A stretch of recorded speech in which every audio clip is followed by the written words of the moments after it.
আসসালামু আলাইকুম রহমতুল্লাহি আবরাকাত। দর্শক ও শ্রোতা, বেশ কিছুদিন আগে পদ্মা সেতু ভ্রমণে গিয়েছিলাম।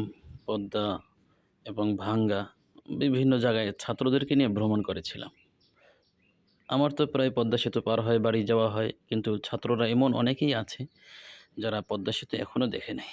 তো তাদেরকে নিয়ে পদ্মা সেতু ঘুরে এসে আমরা এখন যাচ্ছি মাওয়া প্রান্তে, যেখান দিয়ে ফেরি যাতায়াত করত। তো ওখানে আমরা আজকে দুপুরের খাবার খাবো ইনশাআল্লাহ। তো আমাদের সাথে থাকুন।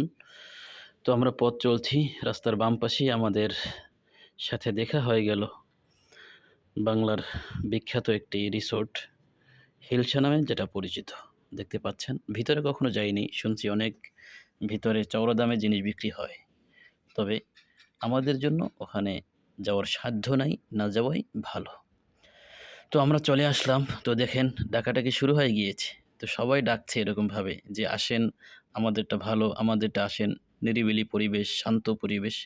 তো যেহেতু আমরা এখনও জোহরের নামাজ আদায় করি নাই, তাই আমরা সরাসরি মসজিদে চলে যাব।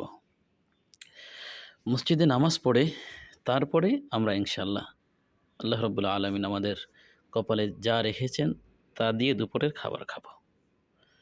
তো দর্শক ও শ্রোতা, ছাত্র ভাইরা সবাই আনন্দের মধ্যে ছিল। তো আমরা মাঝখানে রেস্টুরেন্টের সামনে গাড়ি থামালাম। ওই যে দেখতে পাচ্ছেন ছাত্ররা আগে আগে চলছে, সামনে মসজিদ। এই যে ছেলেরা সবাই আনন্দিত, সবার মনে একটাই আনন্দ যে মাওয়া ঘুরে গেলাম, ইলিশ মাছ খেয়ে গেলাম। মসজিদের ভিতরে যারা পুলিশ আছে তাদের একটি জায়গা। তো দেখেন কত সুন্দর মসজিদ, মাশাআল্লাহ। এখানে আমরা নামাজ পড়ব। তো নামাজ পড়ে আমরা চলে আসলাম রেস্টুরেন্টে। তো আলোচনা হচ্ছে কী দিয়ে খাবো, কী করব। তো আলোচনা করে সিদ্ধান্ত করা হবে। তো দর্শক, এর মাঝে আমরা খেয়ে নিলাম। খাওয়ার পরে আমাদের কাজ হলো, আমরা এখন নদীর পাড়ে যাচ্ছি।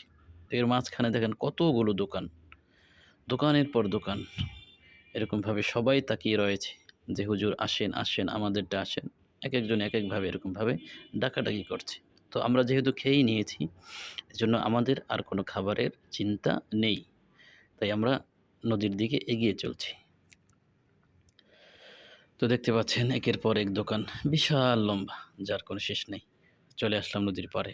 সালমান, আরাফাত, ইয়াসিন, সাব্বির, সাদেক ভাই, আরও অনেকেই। স্পিড বোট এখন তো চলেই না, পদ্মা সেতু চালু হয়ে গিয়েছে। এরকম বিশাল নদী চর পড়ে গিয়েছে, তো বুঝাই যায় না যে বড় নদী। তো এরকমভাবে ঘুরিয়ে ঘুরিয়ে সবাইকে দেখাচ্ছি। আপনারা দেখেন, যারা কখনো আসেন না এসে যান, খেয়ে যান। এই হলো লঞ্চ ঘাট, এখান থেকেই নদী পারাপারের জন্য লঞ্চ ছাড়তো। তো এখন লঞ্চগুলো একেবারে শান্তভাবে পড়ে রয়েছে, কেউ উঠছে না, কেউ যাচ্ছে না। সবাই এখন দ্রুত গতিতে নদী ব্রিজ পার হয়ে যাচ্ছে। তো যাই হোক, আমাদের খাবার দাবার, ঘোরাফেরা সব শেষ। আমরা এখন আপন নিরে ছুটে চলছি তথা প্রাণে প্রিয় মাদ্রাসায়। তো যাই হোক, সকালে বের হয়েছিলাম। তো দীর্ঘ এই সফর আলহামদুলিল্লাহ অনেক ভালো লেগেছে। ভালো মন্দ সব মিলিয়েই হয়। তো জায়গায় জায়গায় থেমেছি, জায়গায় জায়গায় আনন্দ করেছি। মোট কথা হলো ছাত্রদেরকে আনন্দ দেওয়াই উদ্দেশ্য।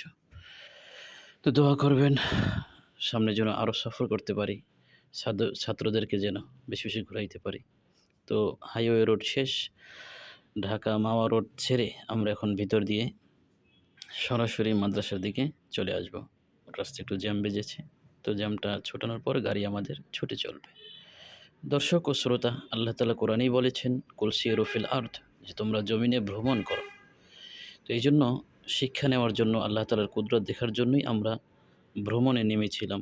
আর দিনটা ছিল ছুটির দিন, আর ক্লাস টাইমে তো বের হয়ে যাবে না। যাই হোক, যতটুকু হলো, কোনো যদি ভুল ত্রুটি হয় তাকে সবাই মাফ করবেন। আর আমার চ্যানেলের ভিডিওগুলো যদি ভালো লাগে, চ্যানেলটি সাবস্ক্রাইব করে সাথেই থাকবেন। আসসালামু আলাইকুম রহমতুল্লাহি ওয়া বারাকাতুহু।